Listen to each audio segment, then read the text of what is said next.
اعتکاف کی فضیلت اور شرعی حیثیت پر اگر ابتداً آپ روشنی ڈال دیں تو ہم انشاءاللہ اس موضوع کو کنٹینیو کرتے ہیں۔ اعوذ باللہ من الشیطان الرجیم، بسم اللہ الرحمن الرحیم۔ اس کی سب سے بڑی فضیلت یہ ہے کہ یہ ہمارے نبی کریم صلی اللہ علیہ وسلم کا سنت اور طریقہ رہا ہے۔ آپ آخری عشرے کا آپ نے اعتکاف فرمایا، ایک دفعہ کسی عذر کی وجہ سے آپ کا نکلا تو پھر آپ نے 20 دن کا اگلی دفعہ اعتکاف، شوال میں بھی اعتکاف فرمایا۔ اس وجہ سے اس کو پھر سنت موقدہ کہا، واجب نہیں کہا۔ تو رحمت کونین نے بھی اعتکاف فرمایا اور آپ کے صحابہ کرام نے بھی کیا، اور ہم ویسے بھی اہل السنہ والجماعہ کہلاتے ہیں کہ جو نبی کریم کے طریقے پر ہیں اور صحابہ کی جماعت کے طریقے پر ہیں۔ تو یہ ایک تو نبی کریم کے کا عمل ہے۔ دوسرا، نبی کریم صلی اللہ علیہ وسلم ارشاد فرماتے ہیں معتکف کے بارے میں کہ یعتکف الذنوب ویجر لہ الحسنات کعامل الحسنات کلھا، کہ یہ معتکف جو ہوتا ہے تو گناہوں سے محفوظ ہو جاتا ہے، رک جاتا ہے بالکل، اور اس کے لیے وہ تمام نیکیاں لکھی جاتی ہیں، جاری کی جاتی ہیں جیسے کہ نیکی کرنے والے تمام نیکیاں کرتے ہیں۔ اس کی شرح یہ کی گئی ہے کہ وہ جیسے پہلے نیکیاں کرتا تھا لیکن اعتکاف کی وجہ سے بہت سی نیکیوں سے محروم رہا، اللہ تعالیٰ اس کو ان تمام نیکیوں کا ثواب عطا فرما دیتا ہے۔ اور علماء فرماتے ہیں کہ اعتکاف کا مطلب ہوتا ہے مضبوطی سے دھرنا دے کر بیٹھ جانا، تو وہ اس لیے وہاں پہ معتکف بیٹھتا ہے کہ اللہ سے مغفرت کا پروانہ لے کر ہی اٹھے گا۔ تو اس لیے وہاں پر عقلی لحاظ سے بھی یہ فضیلتیں اس کو مل جاتی ہیں کہ گناہ سے بچتا ہے اور اس کو یکسوئی کے ساتھ اللہ کی بارگاہ میں مغفرت کا تحفہ حاصل کرنے کا موقع ملتا ہے۔ شرعی حیثیت جو ہے اس کی وہ 3 ہیں۔ اگر تو کوئی شخص منت مانتا ہے کہ اگر میرے کام ہو گیا میں فلاں وقت میں اعتکاف کروں گا، یا بغیر کام کے بھی اللہ کے لیے مجھ پر فلاں دن کا اعتکاف ہے، یہ اعتکاف واجب کہلاتا ہے۔ اور رمضان کے آخری 10 دن کا اعتکاف یہ سنت مؤکدہ علی الکفایہ ہے، یعنی اگر پورے شہر میں سے ایک شخص بھی کر لے تو سب کی طرف سے ہو جائے گا، یعنی سب بری و ذمہ ہو جائیں گے۔ لیکن اب چونکہ ہمارے محلے بڑے بڑے ہو گئے ہیں تو ایک محلے میں سے کم مسجد میں ایک آدمی کو بیٹھنا چاہیے،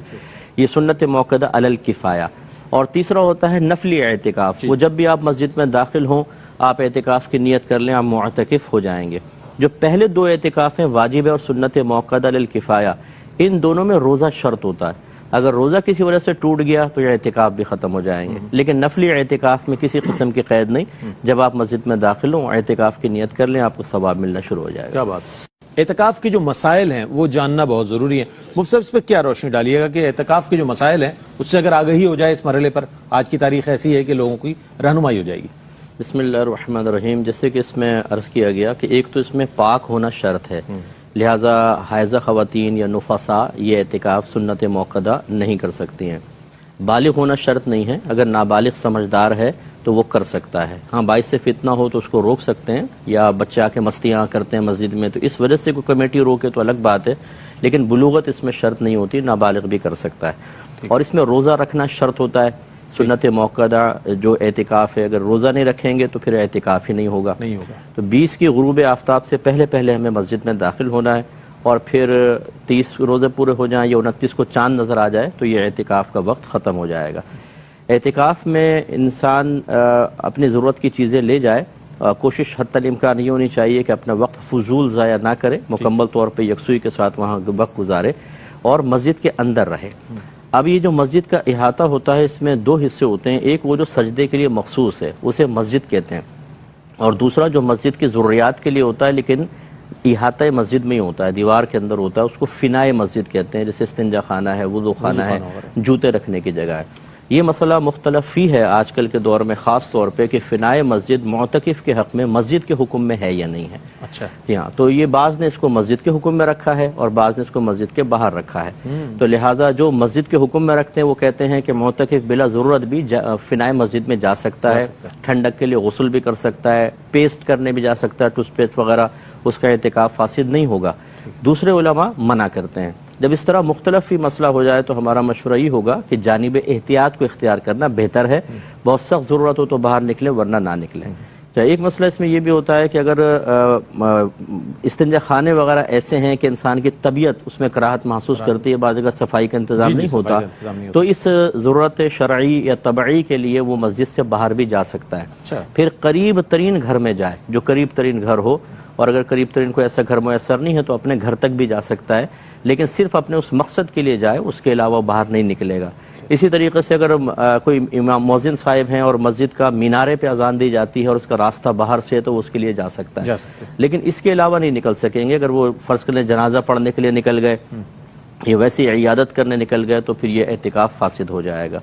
مسجد کا ادب اور احترام معتکف پر لازم ہے، لہذا دنیاوی باتیں کرنا، فضول باتیں کرنا یہ ممنوع ہو جاتا ہے۔ بعض لوگ سمجھتے ہیں کہ معتکف کے لیے ایک الگ ایک حجرہ سا بنانا کپڑے کا وہ ضروری ہوتا ہے، یہ کوئی لازم نہیں ہے، خاص طور پہ اجتماعی اعتکاف میں۔ جب نبی کریم صلی اللہ علیہ وسلم نے اول 10 دن کا اعتکاف کیا تو پھر آپ نے مزید 10 دن کا اعتکاف کیا، پھر صحابہ کرام سے فرمایا کہ میں نے پہلے عشرے میں شب قدر کو تلاش کیا نہیں ملی، دوسرے عشرے میں تلاش کیا نہیں ملی، اب مجھے بتایا گیا ہے کہ وہ آخری عشرے کی طاق راتوں میں ہے، تو تم میں سے جو میرے ساتھ اعتکاف کرنا چاہے کر لے۔ تو وہ ایک اجتماعی اعتکاف تھا، اور لازم بات ہے اس مسجد میں اتنی بڑی گنجائش تو نہیں تھی کہ ہر ایک اپنے خیمے لگاتا، اگرچہ نبی کریم کے لیے جائے اعتکاف ثابت ہے کہ آپ نے چٹائی کا چھوٹا سا حجرہ سا بنایا ہوا تھا، یہ از جگہ ثابت ہے، لیکن یہ کوئی لازم نہیں ہوتا۔ اسی طرح واش روم کی طرف آتے ہوئے بعض لوگ ڈھاٹا سا باندھ لیتے ہیں اور بڑے پرسرار سے انداز میں آتے ہیں، مطلب یہ کہ بعض اوقات تو شبہ کسی اور چیز کا بھی ہونے لگ جاتا ہے، تو یہ بھی کوئی لازم ضروری نہیں ہے کہ منہ چھپائیں۔ وہ پہلے دور کے اعتبار سے تھا کہ واش روم وغیرہ ادھر نہیں تھے مسجد کے اندر، تو لوگ باہر جاتے تھے۔ اب وہ کوئی اگر بیچ میں معتکف کو روک لے اور وہ رک جائے تو اعتکاف فاسد ہو سکتا تھا۔ تو اس زمانے میں ایک علامت اختیار کی ہوگی کہ وہ اوپر کپڑا لے لیا، بھی معتکف ہے اس کو تنگ نہ کرو، لیکن اب مسجد میں اس کی حاجت نہیں ہے۔ اچھا سر، ایک چیز اور بھی طالب علمانہ، چونکہ لوگ یہ بھی کہتے نظر آتے ہیں کہ جہاں آپ نے تراویح ادا کی ہے 20 رمضان وہیں پر اعتکاف اختیار کیا، کیا ایسا نہیں؟ ایسا کوئی مسئلہ نہیں ہے، بلکہ ہم تو یہ مشورہ دیں گے جو سنسان مسجد ہیں اس کو آباد کریں،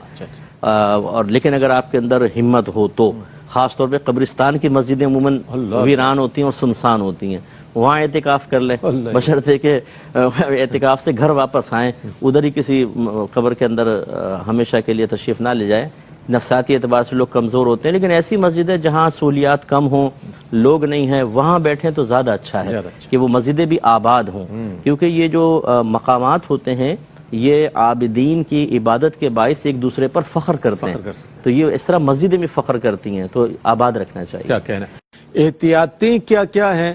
یہ بھی میں جاننا چاہوں گا مفتی صاحب سے۔ خواتین کے لیے جو اعتکاف کے حوالے سے جو مسائل درپیش ہوتے ہیں اس میں کیا کیا چیزیں احتیاطی کرنی، پھر ایک نیا جو کووڈ کی وجہ سے صورتحال سامنے آئی ہے کہ مرد حضرات جو ہے وہ گھروں پر اعتکاف ان کے لیے کرنے کے حوالے سے یہ جو آرڈر آیا پنجاب میں چاہتا ہوں ان تمام چیزوں پر روشنی ڈالیے۔ دیکھیں، احتیاط تو یہ ہے کہ ہر وہ چیز جو اعتکاف کو توڑ دے یا اعتکاف کی نورانیت اور روحانیت کو متاثر کرے اس سے بچنا ہے۔ وہ کیا چیز ہے؟ نمبر 1 تو یہ کہ اپنے تمام ضروریات کی چیزیں لے کر جائیں، یہ نہیں کہ آپ کسی سے مانگیں یا پھر فون کر کے گھر سے بلا رہے ہوں منگوا رہے ہوں، یہ نہیں کرنا چاہیے۔ دوسری بات یہ ہے کہ جیسے حضرت نے بھی فرمایا کہ خاموشی کی پریکٹس پہلے سے ہی کر لیں، زیادہ تر خاموش رہیں، مسجد میں ویسی دنیاوی باتیں کرنا منع ہے۔ اب یہ نہیں کہ وہ مطلب رضائی اوپر لے لی چادر یا کمبل اور اندر وہ چیٹ چل رہی ہے، گفتگو کر رہے ہیں، یہ نہیں ہونا چاہیے، بالکل یکسوئی کے ساتھ اللہ کی طرف متوجہ رہیں۔ تیسرا جھگڑا تو ویسے باہر بھی منع ہے، تو یہ جھگڑا نہ کریں، فتنہ فساد، کمیٹی سے لڑ رہے ہیں، نمازیوں سے لڑ رہے ہیں، بعض لوگ اپنے وہ چادریں گرا دیتے ہیں اور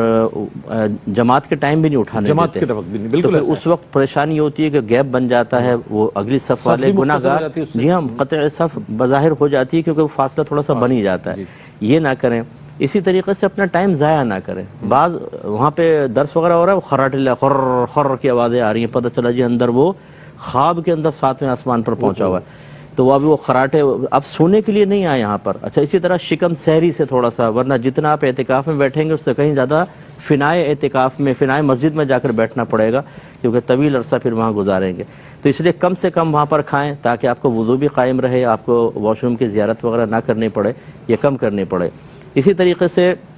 اپنے علم میں اضافے کا اس کو ذریعہ اور سبب بنائیں۔ 10 دن ہیں، ویسے کتابیں پڑھنے کا موقع نہیں ملتا، اچھی کتابیں لے جائیں تاکہ آپ مسائل سیکھ سکیں، تزکیہ نفس کی کتابیں لے جائیں تاکہ تزکیہ ہو اور اس طریقے سے اپنا وقت گزاریں۔ یوں ہی مطلب بعض اوقات اجتماعی اعتکاف ہو رہا ہوتا ہے، یہ بھی ایک ہمارا مشورہ ہوگا کہ جو انفرادی عبادت کرنا چاہے اس کو اجتماعی میں نہ گھسیٹیں، اور جو اجتماعی کرنا چاہے اس کو انفرادی پر مجبور نہ کیا جائے۔ تو یوں ذرا دیکھ لیں، ہر ایک کا اپنا اپنا موڈ ہوتا ہے، آپ اگر کوئی اجتماعی عبادت کرنا چاہ رہے ہیں، ایک اپنا نفل پڑھنا چاہ رہے ہیں تو مجبور نہیں کر سکتے ہیں اس کو۔ ان چیزوں میں بھی احتیاط کریں، اس سے تلخیاں پیدا ہوتی ہیں، لڑائی جھگڑا پیدا ہوتا ہے اور نورانیت ختم ہوتی ہے۔ ایک بہت بڑی چیز جو احتیاط کرنی ہے وہ یہ کہ اعتکاف ختم ہونے کے بعد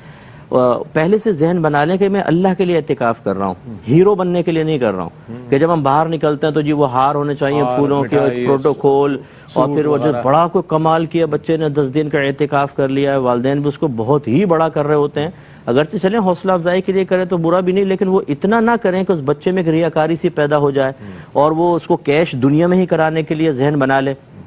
اس کا بھی خیال کرنا چاہیے۔ بہنوں کا جو اعتکاف ہے وہ اپنے گھر میں کرنا چاہیے۔ نبی کریم صلی اللہ علیہ وسلم نے ایک دفعہ اعتکاف فرمایا تو ایک زوجہ محترمہ نے خیمہ لگا لیا مسجد میں، انہوں نے اعتکاف شروع کیا، دیکھا دیکھی دوسری ازواج نے بھی لگایا تو نبی کریم نے منع فرمایا کہ آپ یہاں پہ نہ لگائیں، تو وہ منع ہو گئیں۔ اور پھر روایت میں جب سرکار نے وصال فرمایا تو آپ کی ازواج اعتکاف کرتی رہیں، تو اس کا مطلب مسجد میں تو نہیں کرتی رہیں، نبی کریم نے منع فرمایا وہ گھر میں ہی کرتی رہی ہیں، استدلال یہی ہے اس سے۔ تو امام اعظم ابو حنیفہ رضی اللہ تعالیٰ عنہ کے نزدیک عورت جو ہے وہ اپنے گھر میں کوئی ایک جائے اعتکاف یا مسجد بیت اس کو کہتے ہیں کہ نماز کے لیے جگہ مخصوص کر لے اور وہیں پر اعتکاف کرے، یہ پورا کمرہ ہوگا، مطلب وہ کہے میں یہاں پہ نماز پڑھوں گی، کونا مختص کرنا اس کے لیے، اب کونے میں تو خیر وہ بالکل ہی مقید ہو جائے گی، اگر وہ کمرہ کر لیتی ہے وہ اس کا جائے اعتکاف ہے، اسی میں وہ رہے بغیر اشد ضرورت کے باہر نہ نکلے، واش روم وغیرہ جانا ہے یا اپنی سحری بنانی ہے تو، لیکن اگر دوسروں کی سحری بنانے نکلیں گی یا ویسے نکلیں گی کسی بھی ایسی تفریح کے لیے، ہوا کھانے کے لیے، تو اعتکاف ٹوٹے گا، اسی میں رہیں۔ اب چونکہ مردوں کا اعتکاف کا تصور وہی ہے جو نبی کریم صلی اللہ علیہ وسلم نے دیا، اور یہ جتنے نبی کریم سے افعال ہمارے پاس آئے انہیں افعال مشروعہ کہتے ہیں، فعل مشروع، فعل مشروع ہوتا ہی وہ ہے جس کا تصور تعارف شریعت پیش کرتی ہے، ہم اپنی عقل سے اس کو نہیں جان سکتے، تو جتنی عبادات ہیں افعال مشروعہ ہیں، اس کا مطلب ہے جیسے نبی نے تعارف پیش کیا اس کو اسی کے ساتھ مقید رکھنا ہوگا، آپ اور میں قیاس نہیں کر سکتے، لہٰذا مردوں کو اگر گھروں کے اندر اعتکاف کا کہیں گے تو یہ فعل مشروع نہیں ہے، اس کا مردوں کا اعتکاف تو جو تعارف پیش کیا گیا وہ مسجد کے اندر ہے،